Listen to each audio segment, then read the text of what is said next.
अब क्रिकेट में अगर इसको हिंदू मुसलमान आपने कर देना है, अंग्रेज और आपने काला चीटा गोरा कर देना है, और फिर आपने इस तरह की आके लड़ाई लड़नी है, एक दूसरे को आपने हेट का शिकार करना है, तो फिर तो कोई फायदा नहीं। अगर किसी टीम के मैच उससे जीतने से इंडिया जीत दे तो हमारे यहाँ खुदा ना खासा मसले शुरू हो जाएं। नमस्कार, स्वागत है आप सबका मेरे YouTube चैनल पर। क्या आप सब लोगों को पता है हम लोग गेम्स क्यों खेलते हैं? गेम्स का इतना महत्व क्यों है हमारे जीवन में?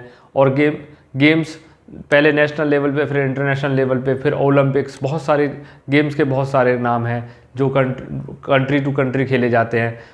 और कुछ गेम्स ऐसे भी हैं जो हम कॉन्टिनेंट स्पेसिफिक भी होते हैं, जैसे यूरो कप है जो यूरोप के कंट्रीज़ के लिए खेला जाता है, एशिया कप एशियन कंट्रीज़ के लिए है, और बहुत सारे ऐसे गेम्स हैं जो केवल इसलिए खेले जाते हैं कि जब दो कंट्रियों के बीच में गेम्स हों तो वो नज़दीक आ सकें, उनके बीच के जो मन मुटाव है उनको अलग किया जा सके। पर कभी कभी ऐसा होता है कि गेम्स को लोग इतना सीरियस ले लेते हैं और उसको जोड़ देते हैं धर्म से। जब लोग धर्म से गेम को जोड़ देते हैं तो उसमें आ जाती है राजनीति, और राजनीति किसी भी चीज़ के लिए बहुत नुकसानदायक होती है, जिससे गेम की मर्यादा को ठेस पहुंचती है और गेम्स बर्बाद हो जाते हैं। नहीं होना चाहिए, ये बिल्कुल फजूल बात है, और मैं कहता हूं ये बिल्कुल एक बड़ी बकवास की है। भारत पाकिस्तान का जो मैच हुआ उसमें पाकिस्तान ने एक बहुत अच्छी जीत हासिल की और वो वेल डिजर्विंग थी। मैंने भी वो मैच देखा था, उन्होंने बहुत अच्छा परफॉर्म किया और वो जीत गए।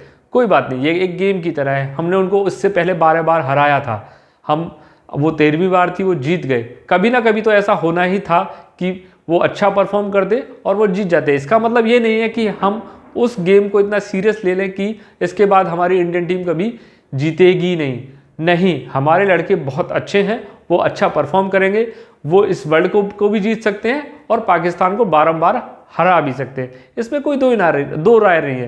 पर जिस तरह से पॉलिटिकली पाकिस्तान से रिस्पॉन्स आया, ये बहुत शर्मनाक है कि वहाँ के प्रधानमंत्री जो खुद एक क्रिकेटर है इस खेल की गरिमा को शर्मसार करते हैं। और उन्होंने किस तरह से जो ये बयान दिया है कि अभी मैं भारत और पाकिस्तान के संबंधों के बारे में बात नहीं कर सकता क्योंकि हमने उनको हरा दिया है। ये आपकी नैतिकता मानसिकता को दर्शाता है कि आप इतने बड़े पद पे भी पहुंच के, एक शिखर पद पे भी पहुंच गए, पर आपकी मानसिकता अभी नहीं सुधरी है और आपको अपने ऊपर काम करने की बहुत ज़्यादा ज़रूरत है।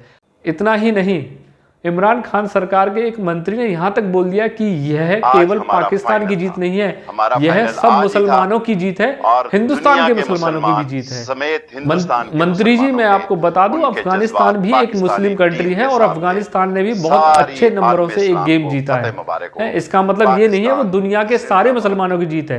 अगर दुनिया के सारे मुसलमानों की जीत होती तो आपको पाकिस्तान और अफगानिस्तान के लिए अलग अलग टीम बनाने की जरूरत नहीं पड़ती।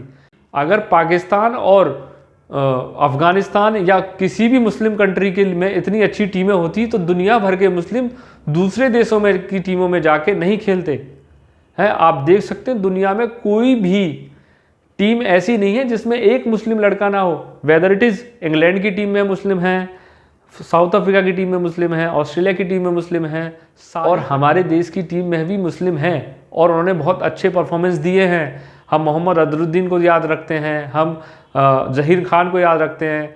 ये तो थी पाकिस्तान की बात। जो पाकिस्तान का तो नेचर ही ऐसा है, हम पाकिस्तान के बारे में हम ज़्यादा बात ना करें तो बेहतर है, क्योंकि ये वेस्ट ऑफ टाइम है। मुझे पता है, मैंने जितनी हिस्ट्री पाकिस्तान की पढ़ी है, पाकिस्तान की हिस्ट्री हमेशा से ही बेकार रही है।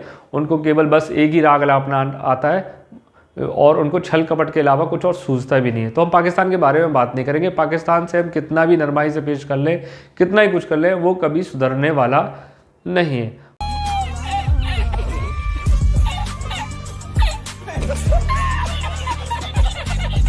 बट हम बात करेंगे अपने देश के युवाओं की। हमारे देश के युवा जो पढ़े लिखे युवा हैं, जो एजुकेटेड हैं, जो एक मेडिकल कॉलेज में पढ़ रहे हैं, वो लोग पाकिस्तान जिंदाबाद के नारे लगा रहे हैं। वो लोग पाकिस्तान की नेशनल एंथम को गा रहे हैं। वो भी एक गवर्नमेंट फंडेड यूनिवर्सिटी और गवर्नमेंट फंडेड कॉलेज में। तो कल से ही सोशल मीडिया पे ये सब कुछ चल रहा था कि हिंदुस्तान की हार और पाकिस्तान की विजय को इंडिया में भी मनाया गया, कुछ इलाकों में सेलिब्रेट किया गया, और ये बहुत अच्छी बात नहीं है। मुझे भी मतलब पर्सनली मुझे भी बुरा लगा, क्योंकि मैं एक हिंदुस्तानी हूँ और मुझे अगर हिंदुस्तान के लिए कुछ कोई बोलेगा तो मुझे बुरा लगेगा।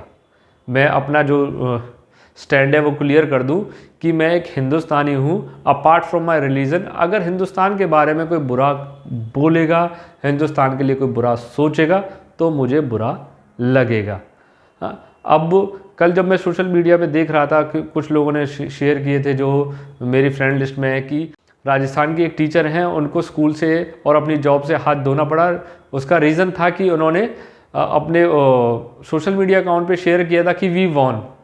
और आप एक टीचर हो, आप स्कूल में पढ़ाते हो, आप बच्चों का विकास करते हो, बच्चों को एजुकेट करते हो, आपकी मानसिकता इस तरह की, मतलब कि आप पाकिस्तान की विक्ट्री सेलिब्रेट कर रहे हैं हिंदुस्तान जैसे देश में, जो देश आपको खाने के लिए दे रहा है, एक अच्छी नौकरी दे रहा है। आप कहीं भी किसी भी गवर्नमेंट इंस्टीट्यूशन में जाके या गवर्नमेंट फंडेड यूनिवर्सिटी में, जहां वो लोग अंडर प्रिविलेज लोग पढ़ रहे हैं जिनको स्कॉलरशिप गवर्नमेंट देती है, और जब वहाँ जाके उनको डॉक्टर बनाने की कोशिश की जा रही है, आप वहाँ जाके पाकिस्तान जिंदाबाद और पाकिस्तान की नेशनल एंथम नहीं गा सकते। आपको ये बात समझनी होगी। वैसे तो गवर्नमेंट ने उन पर एक्शन कर लिया है और उन पर UAPA लगा दिया गया है, बट जब ये UAPA लगाया तो वहाँ से महबूबा मुफ्ती जी का सब्र का बांध टूट गया और उनके बयानबाजी आने लगी कि हमें युवाओं के लिए ऐसा नहीं करना चाहिए, ये और मतलब वो लोग कुछ भी करें, हम उनके खिलाफ एक्शन भी ना लें। अब इन लोगों के खिलाफ जो एक्शन होना था वो तो हो गया। मैं अपनी सेंट्रल गवर्नमेंट और अपने सेंट्रल गवर्नमेंट के नुमाइंदों से दरख्वास्त करूंगा कि वो कश्मीर में जाएं और वहाँ के लोगों से बात करें, उनको एजुकेट करें कि ये देश उनका है, उनसे बात करें और उनको समझाएं कि ये देश उनका है और उनको ये बात सब समझनी होगी। और ऐसा नहीं, अगर इस तरह से चलता रहा तो आज आपने 6 लोगों को पकड़ा है, कल आपको 20 पकड़ने पड़ेंगे, फिर 100 पकड़ने पड़ेंगे, और उनमें से हो सकता है कि कुछ मिलिटेंट्स भी बन जाए और फिर हमारे देश को ही नुकसान, मतलब हमारे देश के बच्चे, हमारे देश के लड़के जिनको हम एजुकेशन देने के लिए इतना प्रयासरत हैं और उनको हम पढ़ाने की कोशिश कर रहे हैं, हम चाहते हैं कि वो डॉक्टर बने और फिर देश की सेवा में लगें, वो लोग अगर इस तरह से भटक जाएंगे तो ये बहुत ही शर्मनाक बात है। मैं चाहूँगा कि गवर्नमेंट जाए, उनसे बात करे, उनकी बात सुने और फिर एक ऐसा देश हम बनाएं जिसमें एटलीस्ट पाकिस्तान जिंदाबाद तो कोई ना बोले। तो आशा करता हूँ आपको मेरी वीडियो अच्छी लगी होगी। अगर आपको मेरी वीडियो अच्छी लगी है तो प्लीज़ मेरी वीडियो को शेयर कीजिए, लाइक कीजिए और मेरे चैनल को सब्सक्राइब कीजिए। Thank you so much.